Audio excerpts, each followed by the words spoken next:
I don't know who needs to hear this, but I know that a lot of people do. And I know a lot of people will come under my comments and say, oh, you're scamming people and you don't know what you're talking about and talk trash, but it's irrelevant. Listen to me closely when I say this.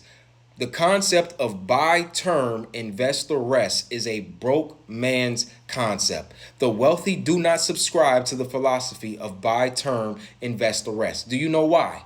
Because the only way that your family makes money by you buying term is by you dying. Life insurance is for the living. The wealthy use life insurance as a tax shelter. They use life insurance to minimize their taxes, remove them completely. They use it to acquire assets without negatively affecting their principal. They also use it to get a lifetime income, right? And they also use it to protect their money from any type of loss. If you look up the Rockefellers, one of the wealthiest families in the history of the world, the way they became who they were, yes, the John Rockefeller, he made money in the oil fields, but how did he keep that money?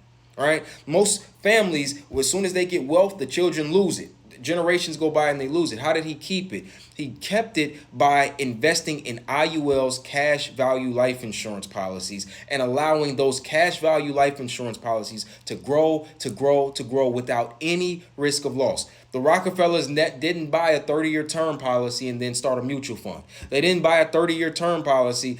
John didn't buy a 30-year term policy and then put his money in a 401k. That is a broke man's concept. And that is the reason why so many people struggle, because they subscribe to the Dave Ramseys of the world who tell you to put your money in these vehicles that don't give you really any real return, don't give you any guarantees or protection. But yet and still, this is what they push on you. When the wealthy do not do that, they'll diversify their portfolio and they'll put a little money in an IRA or 401k, right, or a CD, whatever. But their majority of their wealth is not going to be there because they understand that those are taxable events. Those are taxable assets.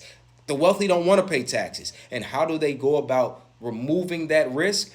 Cash value life insurance. Look up IRS tax code 7702. You do not get that tax code with a term policy, with a mutual fund, with an IRA. This is what the wealthy do. Do what the wealthy do and you will be wealthy. Do what the broke and the poor do. Ultimately, you will be broke and you will be poor.